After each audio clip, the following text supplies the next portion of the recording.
Bienvenidos nuevamente a IA EduMath. En esta sesión vamos a enfocarnos en dos aspectos fundamentales para el éxito de matemáticas: el vocabulario matemático y la resolución de problemas verbales. Los estudios nos muestran que muchas veces el problema está en comprender el lenguaje matemático y en reconocer la estructura del problema. También veremos cómo la inteligencia artificial puede apoyarnos en la planificación de intervenciones efectivas.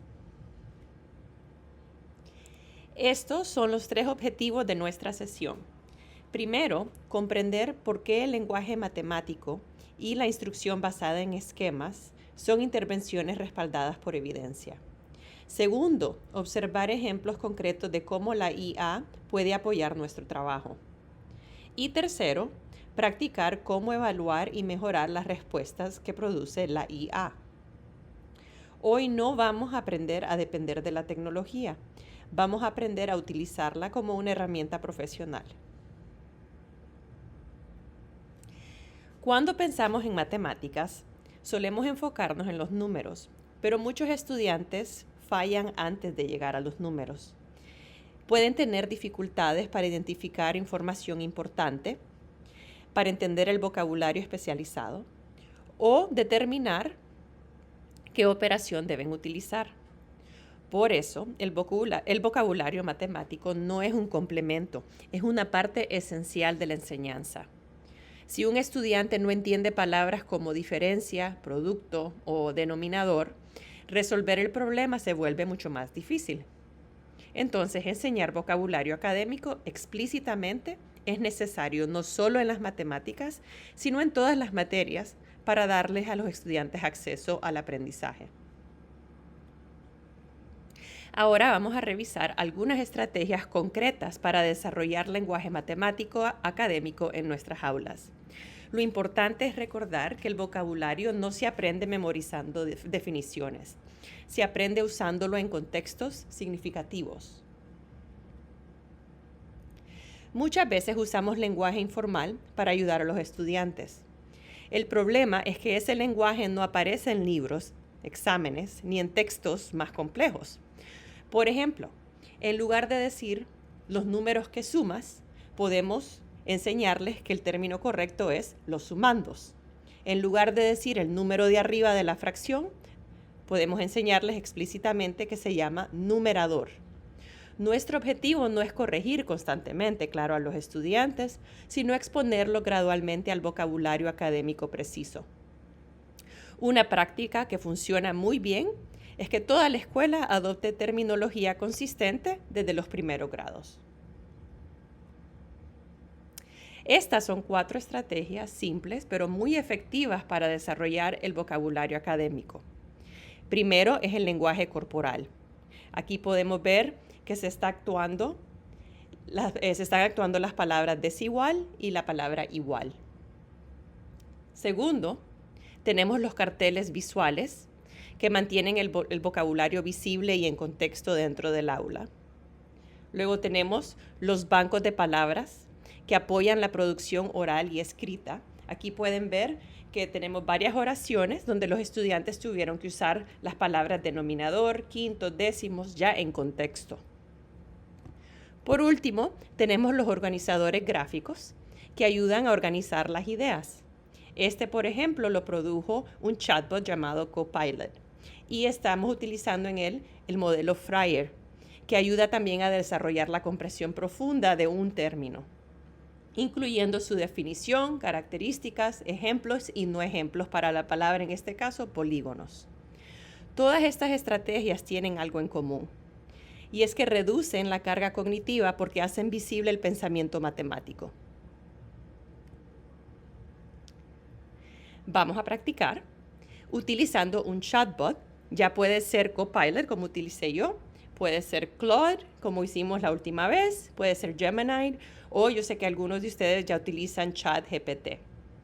Entonces, les voy a demostrar cómo yo utilicé el Fryer Model para un término diferente relacionado a las ciencias. Okay. Yo escogí la palabra insectos, me dio la definición, características, ejemplos y no ejemplos, y al final tuve que iterar porque yo quería un formato diferente. Entonces al final le pedí a Copilot que me convirtiera esta imagen, esa lista, en una imagen lista para imprimir. Y aquí ven el producto final que me dio. ¿Eh?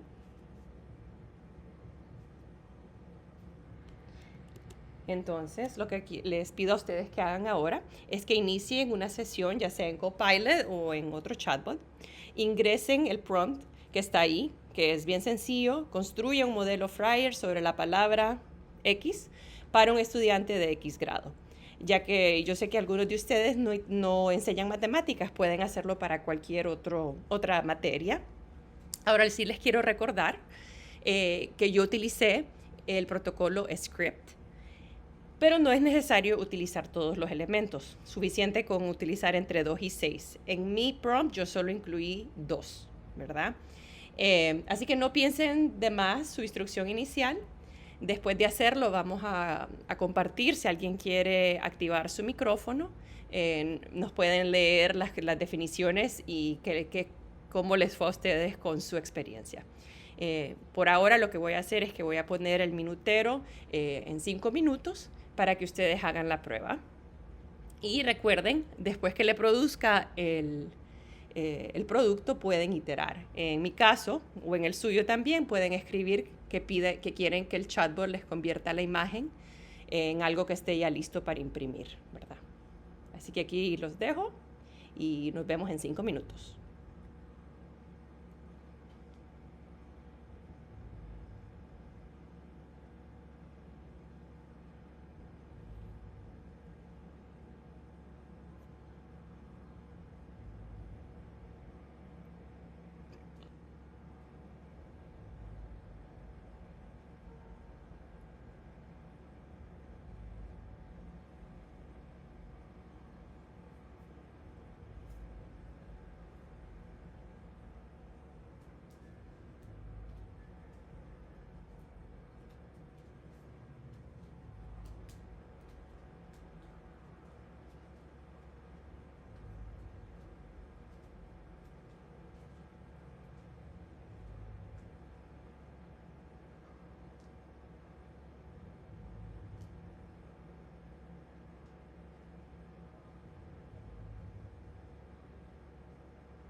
Ahora vamos a cambiar de tema. Vamos a pasar del vocabulario a la resolución de problemas verbales. Las mismas dificultades lingüísticas que afectan el aprendizaje del vocabulario también afectan la comprensión de este tipo de problemas. Esta es una de mis rutinas favoritas cuando estoy trabajando con mis estudiantes en la resolución de problemas verbales. Se llama la rutina de las 3 lecturas. Antes de hablar de ella, quiero hablar de una habilidad que muchas veces determina el éxito de los estudiantes. Esa es la metacognición. La metacognición significa simplemente pensar sobre nuestro propio pensamiento. Es la capacidad de detenerse y preguntarse, ¿estoy entendiendo lo que estoy leyendo? ¿Qué información es importante? ¿Qué me están preguntando? ¿La estrategia que estoy usando tiene sentido? Los estudiantes con dificultades frecuentemente leen un problema, encuentran un número y realizan la primera operación que se les ocurre, sin monitorear su propio pensamiento. Por eso la rutina de las 3 lecturas puede ser poderosa. Durante la primera lectura, los estudiantes se enfocan únicamente en comprender la situación. De hecho, muchas veces les presento el problema sin las cantidades y sin la pregunta para que nada más se enfoquen en el contexto. Por ejemplo, podemos hablar de Doña Doris, que está cocinando pupusas revueltas y de quesillo. Y eso es todo. Todavía no resolvemos nada ni sabemos los números. Ya durante la segunda lectura es cuando los estudiantes pueden identificar las cantidades y las relaciones, pero aún sin presentarles la pregunta. Ahí es donde ellos se deben preguntar qué números aparecen, cómo están relacionados los números. Y entonces los estudiantes comienzan a notar la estructura matemática. Por ejemplo, en el problema que les dije, Doris tal vez hizo 5 pupusas revueltas y 8 de quesillo, ¿verdad? Ya durante la tercera lectura, ahí es donde los estudiantes deben predecir y analizar qué es lo que se les está preguntando exactamente. Y es bien interesante escuchar las predicciones que tienen ellos. Porque, por ejemplo, ¿qué tal que en ese problema la pregunta es cuántas pupusas de quesillo hay más que las de revueltas, ¿no? O puede ser tal vez un problema donde debemos de estimar como cuántas pupusas va a ser ella en total. O en el caso más sencillo, cuántas pupusas hay en total. Entonces, ahí es donde ellos deben de pensar en qué es lo que deben encontrar y cuál es la incógnita. Esta rutina reduce también la carga cognitiva porque divide una tarea compleja en pasos más pequeños y manejables. Entonces, en lugar de resolver inmediatamente, los estudiantes aprenden a pensar antes de calcular. Y esa es precisamente la esencia de la metacognición. No solo los estamos entrenando a que no intenten resolver inmediatamente, esta rutina también les obliga a pensar antes de calcular y entonces mejora su comprensión. Ahora vamos a hablar de los heurísticos estructurados. Un heurístico es una regla práctica que ayuda al estudiante a resolver problemas. No le garantiza automáticamente la respuesta correcta, pero les ayuda a organizar su pensamiento. Piensen en él como una lista de verificación mental. Los estudiantes con frecuencia se sienten perdidos frente a un problema verbal porque no saben por dónde empezar.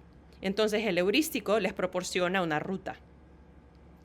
Los heurísticos ayudan a los estudiantes a organizar su pensamiento, reducen la impulsividad de querer resolver algo inmediatamente sin pensar, desarrolla la independencia del estudiante, les ayuda a verificar las respuestas y a resolver problemas complejos paso a paso. Aquí tenemos varios ejemplos, incluyendo CELE, con C, CHEA, LEERE e IDEAL. Noten que aunque tienen nombres diferentes, todos siguen un patrón muy parecido. Siempre hay que empezar por comprender el problema. Entonces, si han hecho primero la rutina de las 3 lecturas, ahí ya estamos cubriendo el primer paso. Luego, el siguiente paso es siempre planificar. Luego es resolver y por último verificar si esa respuesta tiene sentido en el contexto de la historia que acaban de resolver. Entonces, lo importante no es memorizar muchos heurísticos, lo importante es enseñar uno de manera consistente y explícita hasta que los estudiantes la internalicen y puedan utilizarla de forma autónoma. Ya verán que como en las últimas 2 sesiones, yo les enviaré esta presentación para que les quede como referencia si quieren utilizar uno de estos 4 ejemplos. Una de las prácticas más efectivas en matemáticas es enseñar a los estudiantes a reconocer el esquema o la estructura de un problema. Cuando los estudiantes entienden la estructura de un problema, dejan de depender de palabras claves y entonces comienzan a razonar matemáticamente. Muchas veces enseñamos a buscar palabras como más, menos, cada uno o en total. Pero el problema es que esas palabras no siempre les indican correctamente qué operación deben usar. En cambio, cuando los estudiantes identifican la estructura o el esquema, pueden comprender qué está ocurriendo matemáticamente. Veamos algunas estructuras comunes. Los primeros 3 esquemas son aditivos e involucran suma y resta. Estos son el cambio, parte total y diferencia. Los siguientes 3 son multiplicativos e involucran multiplicación, división o hasta razonamiento proporcional. Estas se llaman grupos iguales, comparación multiplicativa y proporcionalidad. Bueno, para explicarles cada uno de estos, comencemos con los problemas de cambio. En estos problemas existe una cantidad inicial, luego ocurre un cambio y obtenemos una cantidad final. Por ejemplo, tal vez José comienza con 2.500 lempiras, va al supermercado y al salir solo le quedan 800 lempiras. En ese caso, el estudiante debe de calcular cuánto gastó. Los estudiantes entonces pueden representar el inicio con 2.500, el cambio es el desconocido y el final 800. Observen que no comenzamos pensando en la operación, sino que comenzamos pensando en la relación entre las cantidades. La segunda estructura, llamada parte-todo o parte total, aquí la tenemos, incluye 2 o más partes a veces, y estas partes forman un total. Por ejemplo, un ramo de flores puede contener 8 claveles y 12 rosas, y los estudiantes tienen que calcular cuántas flores hay en total. Ahí tenemos una parte, que son los 8 claveles, luego otra parte, que son las 12 rosas, y en este caso el total es el desconocido. Claro, no tiene que ser en ese orden. Podemos decir, un ramo de flores tiene en total 20 flores y 8 de ellas son claveles. Entonces, ¿cuántas son rosas? ¿Verdad? A veces es una de las partes las que falta. Y ahí los estudiantes deben aprender a reconocer que las partes se combinan para formar el total. La tercera estructura llamada diferencia, involucra comparar 2 cantidades. Por ejemplo, Ana puede tener 45 estampillas y Carlos puede tener 32. Y entonces en ese caso la pregunta es, ¿cuántas más tiene Ana que Carlos? Aquí no estamos buscando un total, sino que estamos buscando una diferencia entre las 2 cantidades. Y ahí es donde la recta numérica puede ser bastante efectiva para los estudiantes, para que miren la diferencia entre el 32 y el 45. Ahora pasemos a las estructuras multiplicativas. La primera se llama grupos iguales. Por ejemplo, hay 6 mesas y en cada mesa hay 4 estudiantes. ¿Cuántos estudiantes hay en total? Los estudiantes ahí pueden observar que los grupos tienen la misma cantidad de elementos y deben reconocer una situación multiplicativa. Después tenemos la comparación multiplicativa. Por ejemplo, Luis tiene 4 canicas, Sofía tiene 3 veces la cantidad de canicas que tiene Luis. ¿Cuántas canicas tiene Sofía? Aquí no estamos comparando una diferencia, estamos comparando utilizando un factor multiplicativo. Ya por último tenemos proporcionalidad. Los problemas de proporcionalidad aparecen cuando 2 razones equivalentes representan la misma relación. Por ejemplo, yo puedo decir, si 2 cuadernos cuestan 100 lempiras, ¿cuánto costarán 6 cuadernos? Observen que no estamos simplemente sumando o restando. La relación entre cantidad y costo debe mantenerse constante. Entonces, esta estructura sirve como base para lo que son los porcentajes, las escalas, las tasas, las conversiones y muchos problemas de la vida real que los estudiantes encontrarán en grados superiores. Lo importante no es que los estudiantes memoricen los nombres de estas estructuras, lo importante es que aprendan a preguntarse, ¿qué tipo de problema es el que tengo enfrente de mí? Cuando enseñamos explícitamente estos esquemas, los estudiantes comienzan a analizar la situación matemática antes de elegir una operación. Y esa pregunta, ¿qué tipo de problema es este?, es mucho más poderosa que buscar palabras claves como más o menos.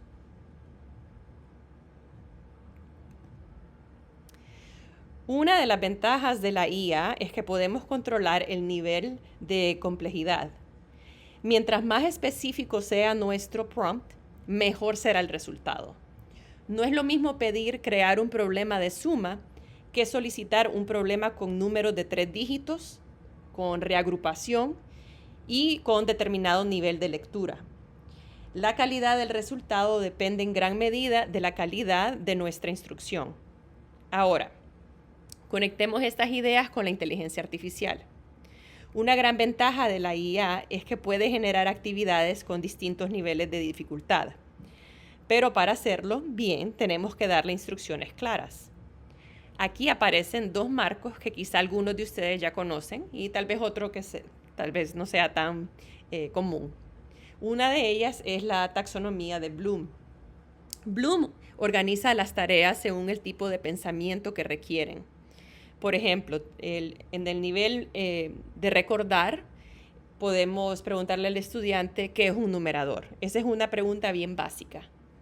En el próximo nivel, que es comprender, ellos tienen que explicar con sus palabras qué significa una fracción equivalente. Cuando le pedimos a ellos que deben aplicar el conocimiento, ese sería como un ejemplo de decirles que tienen que resolver el problema utilizando fracciones equivalentes, un problema de la vida real. Luego tenemos que analizar, ya ese es un nivel aún más alto, donde ellos pueden comparar 2 estrategias distintas para resolver el mismo problema. Entonces, así progresivamente se hace más complejo el problema según la indicación que le demos a la IA sobre qué nivel de Bloom queremos utilizar. Ahora, otro marco que existe se llama la profundidad del conocimiento. Por sus siglas en inglés le llaman el DOK. Y este lo desarrolló un señor de apellido Webb. El modelo DOK se enfoca en cuán profundo también debe ser el pensamiento. En el nivel 1 de la DOK es simplemente recordar o reproducir. Como cuando les decimos, ok, tienen que resolver 8 por 6. Ese es un nivel bajo. Ya en el nivel 2 es donde ellos empiezan a aplicar habilidades y conceptos, como resolver un problema verbal de multiplicación. Con el DOK 3 ya es un pensamiento más estratégico. Por ejemplo, si ellos tienen que explicar por qué una estrategia es mejor que otra. Y con el DOK 4 es la investigación o proyectos complejos ya, como diseñar y analizar una encuesta utilizando conceptos matemáticos. La IA puede generar actividades en cualquiera de estos niveles si se lo pedimos. Y no tiene que ser necesariamente en la matemática. Bloom y la DOK pueden ser efectivos para cualquier materia. Ahora, ¿cuál es la conexión con los prompts? Si su prompt es muy genérico, pues los resultados también van a ser genéricos. Pero si escribimos, crea un problema de suma, obtendremos algo también un poco básico.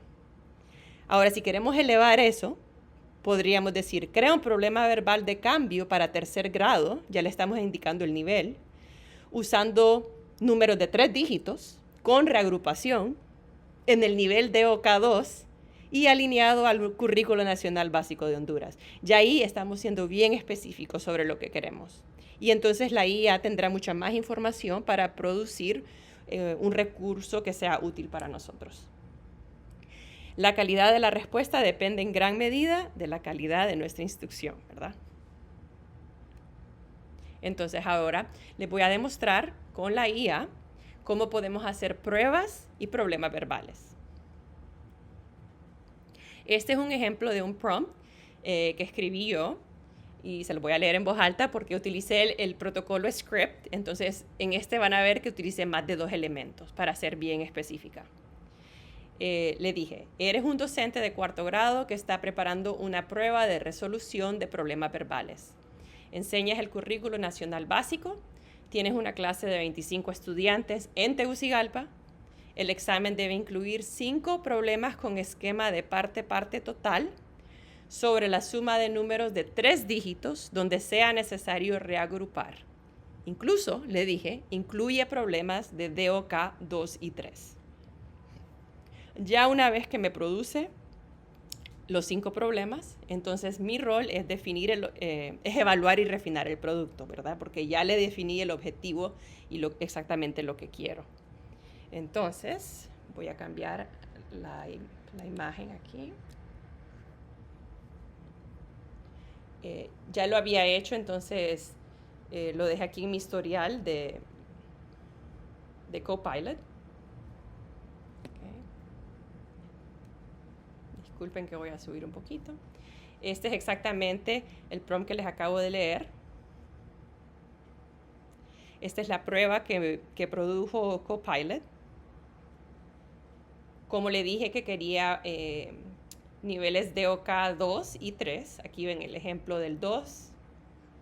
La Biblioteca Infantil de Tegucigalpa tiene 358 libros de cuentos, 476 informativos. ¿Cuántos en total?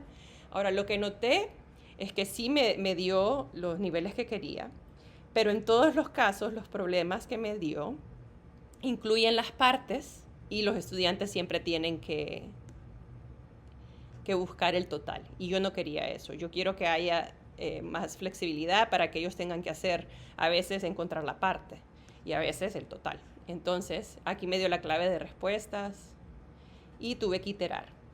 Y le puse, en 2 de los problemas debe faltar una parte en vez del total. Entonces ya el Copilot me dio un nuevo examen y cambió el problema 4 y el 5. Entonces aquí van a ver que el estudiante no tiene que calcular el total. Ya me dio el total. Me dice que hay 813 cuadernos en total. Me dice que hay un grupo que donó 246 cuadernos y el otro donó 389. Y ellos tienen que calcular cuántos cuadernos donó el grupo C. Tienen que buscar la respuesta, tienen que dar la explicación. Y en el problema 5 hizo lo mismo. Me dio el total y me dio 2 de las partes, pero ellos tienen que calcular la tercera parte. Entonces ya es un problema más complejo. Y siempre me ofrece la clave de respuestas. Me muestra que se puede, los pasos que los estudiantes deben de seguir, ¿verdad? Sumar las primeras 2 partes y luego restarlas del total. Esa es una de las formas que se puede resolver este problema. Entonces, ahora les toca a ustedes.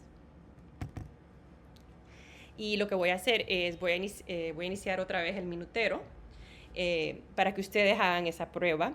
Ahora les voy a mandar en el chat los prompts y van a ver que hay otros prompts preconfigurados. Entonces, así ustedes también pueden hacer pruebas que no necesariamente se hayan sido desarrolladas con el protocolo script, como la que acabo de utilizar yo. Esa que está preconfigurada no es necesariamente para las matemáticas, así que cuando empiecen a hacer la prueba, ahí le va a pedir qué es exactamente lo que ustedes quieren evaluar, y si enseñan entonces otra materia, le va a crear la prueba según lo que ustedes le han indicado al chatbot. Ahora, si quieren enfocarse en los problemas verbales de matemáticas, ahí también les voy a incluir el prompt que les acabo de mostrar y también otro prompt que ha sido preconfigurado, pero exactamente para los problemas verbales. Entonces se los voy a mostrar aquí también. No los he abierto.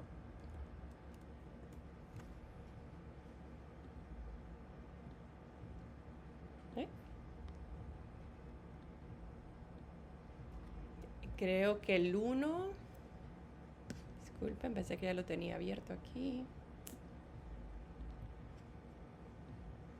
Ok, ya, este es. Bueno, el número 1 son problemas verbales, así que si ustedes no utilizan matemáticas, si no enseñan matemáticas, sáltense este. El número 2 es el que desarrollé yo con Script. Lo único que les quería indicar es que si ustedes guardan ese prompt en su, si lo quieren usar, si quieren usar Gemini, ahí lo pueden guardar como una gema. Entonces ya después no lo tienen que seguir repitiendo, ¿verdad? Siempre tienen esa opción de volver a hacerlo con una gema si prefieren. Y el último es un prompt que es para pruebas y exámenes exactamente. Entonces, si ustedes no enseñan matemáticas, pueden utilizar este prompt para que miren cómo les va a crear la prueba. Les va a ir haciendo varias preguntas para que sea la prueba del tipo que a ustedes mejor les funcione. Así que ustedes ahí le van a ir indicando según las preguntas que le hace el chatbot. Entonces ahora voy a volver aquí y voy a empezar el minutero. Si tienen cualquier pregunta pueden escribirla en el chat o si quieren activar el micrófono aquí estaré pendiente.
Bueno, una última nota eh, que les quería dar es que otra manera de obtener el tipo de pregunta o problema deseado es ingresar en la IA un ejemplo de un problema que quieran que replique.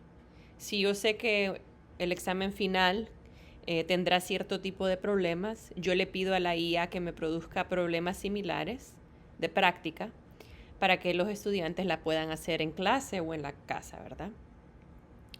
Ahora, como siempre, es probablemente uno de los mensajes más importantes de la sesión y es que verifiquen siempre.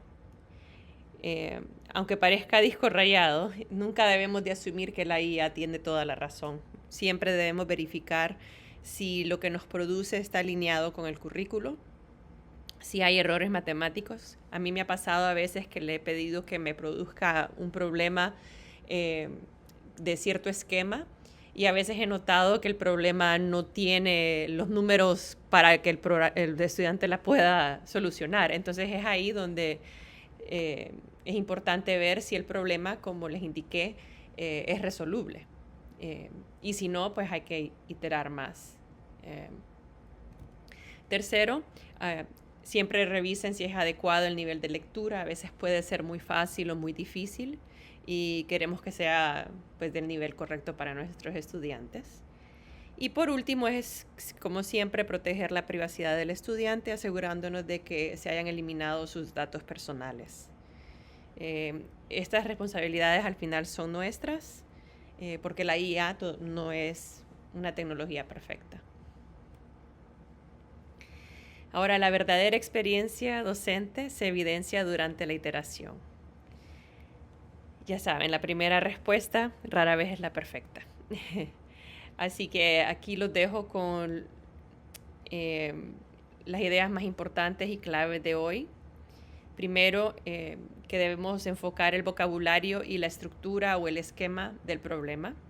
Y la razón por la que lo debemos hacer es que los estudiantes tienen dificultades cuando la taxonomía de los problemas verbales y el vocabulario no están claros. Segundo, es importante desarrollar rutinas de pensamiento que los ayuden con su metacognición.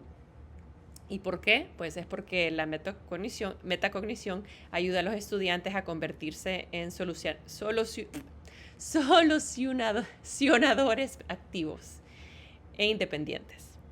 Tercero es verificar todo lo que les produzca la IA. Nosotros tenemos que garantizar la precisión instruccional y además de todo aprendemos de lo que nos está produciendo la IA. Entonces también tiene que ver con nuestro propio desarrollo profesional. Y por último, de nuevo, iterar continuamente para mejorar la calidad de la instrucción. Así que esos 4 pasos pueden transformar la manera en la que utilizamos la IA para apoyar la enseñanza. Antes de terminar, les pido completar por favor la actividad de cierre porque esto es un estudio doctoral y el objetivo es entender el impacto de esta capacitación, ya sea positiva o negativa. Gracias a todos los que lo han hecho continuamente por su participación, sus ideas y el compromiso con mejorar las oportunidades de aprendizaje para los estudiantes. Espero que salgan hoy no solamente con nuevas herramientas tecnológicas, sino con nuevas estrategias pedagógicas para fortalecer la enseñanza de las matemáticas. Pueden llenar la actividad de cierre o conectarse a ella utilizando el código QR, pero también voy a pegar el enlace en el chatbot si lo quieren hacer directamente de ahí. Y una vez que hayan terminado, se pueden retirar. Y de nuevo, muchas gracias y buenas tardes.